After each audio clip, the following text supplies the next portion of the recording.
hidden under a mountain of trash in the northern suburbs of Cairo, is the most important ancient site in Lower Egypt, the birthplace of the gods of the Ennead, the primordial mound of creation, the Benben. It is Lunu, otherwise known as Heliopolis. The centre of the Lower Egyptian world, Heliopolis was a place so sacred the pyramids of Giza and Abu Sir were aligned to this temple of the god of creation, Ra Atum. Though much more than a temple, Heliopolis was a city and a centre for astronomy. During the Old Kingdom, the main priest of Heliopolis was known as the Chief of the Observers. It was also a centre of philosophy as well as a storehouse of royal records, a focal point of Egyptian culture, religion and science. Apart from a single complete obelisk and a fragment of another, little else remains of the once great Lunu, Heliopolis site.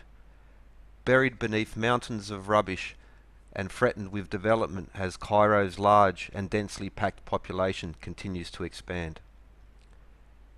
In its prime, Heliopolis was a city of obelisks, though only one complete and a portion of another remain on display today. However, across the modern world, the centres of power proudly display the obelisks that once defined ancient Heliopolis. Florence, London and New York each contain an obelisk that originated in Heliopolis, while Rome has several. Though by the times of the Ptolemaic and Roman era, Heliopolis had been all but destroyed and abandoned. Recent excavations on the site have put Heliopolis back in the spotlight, confirming what the ancient documents describe in clear detail. With a recently unearthed colossal statue of the pharaoh Psamtik I joining the list of Egyptian kings keen to connect their name to this ancient site, the temple of Ra Atum, the father of the gods of the Ennead. For it was here at Heliopolis that the creator god Atum rose the primordial Benben mound from the primordial waters, before creating Shu and Tefnut, who gave birth to Geb and Nut, the sky and the earth, who in turn birthed Nephthys, Isis, Osiris, Horus and Set. Heliopolis was the birthplace of the gods, and it was here that they would assemble to hold council. Ra Atum was the great-grandfather to Isis, Osiris and Horus, who are seen as the highest gods of ancient Egypt, though in the mystery schools of Heliopolis it was Atum who stood highest, and the Egyptian royalty invested heavily in linking themselves to Atum by patronizing the city temple of Heliopolis. Now it is important that we ask the question, who is Atum and why was he so important in Lower Egypt and especially Heliopolis? And that is the story of the Ennead, or the Egyptian creation story centered around Heliopolis. The Egyptian creation story begins with Nun, or nothingness. Out of the primordial waters arose the Benben, the mound of creation, and sitting upon this mound was Atum, having created himself. Atum then spat out Shu, air, and Tefnut, moisture, but his children soon became separated from him. They were lost in the nothingness. Ra Atum then sent out his eye to look for them, and here we see the earlier depiction of the eye, so often connected to Horus. Once found, Atum entwined them together.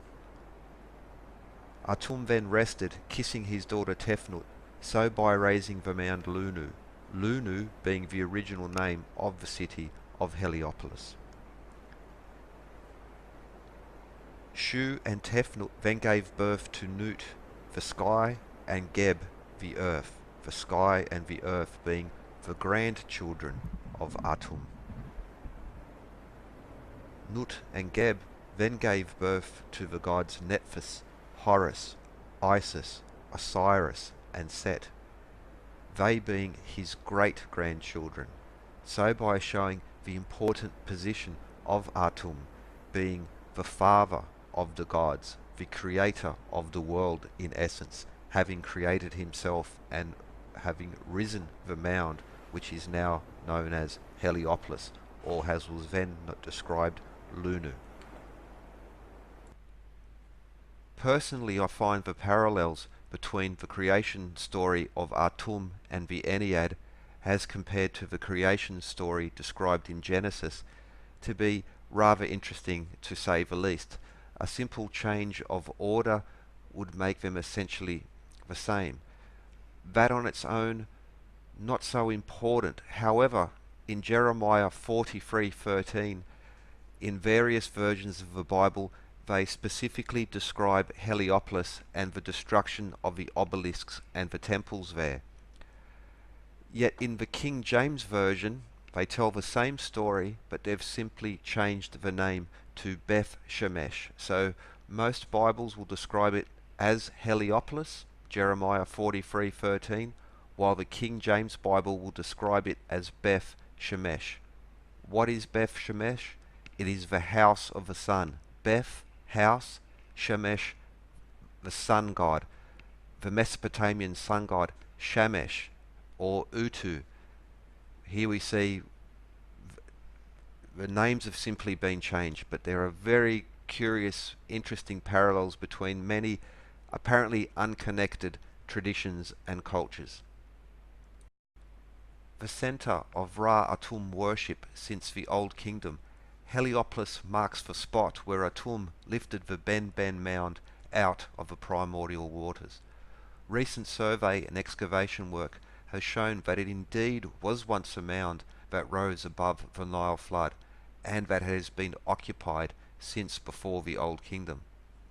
Heliopolis was so important that entire pyramid fields, including the famous pyramids of the Giza Plateau, are all aligned to it, and that it should be no surprise that kings from Djoser, Ramses III, and Psamtik I would be so eager to have themselves associated with this temple and city complex.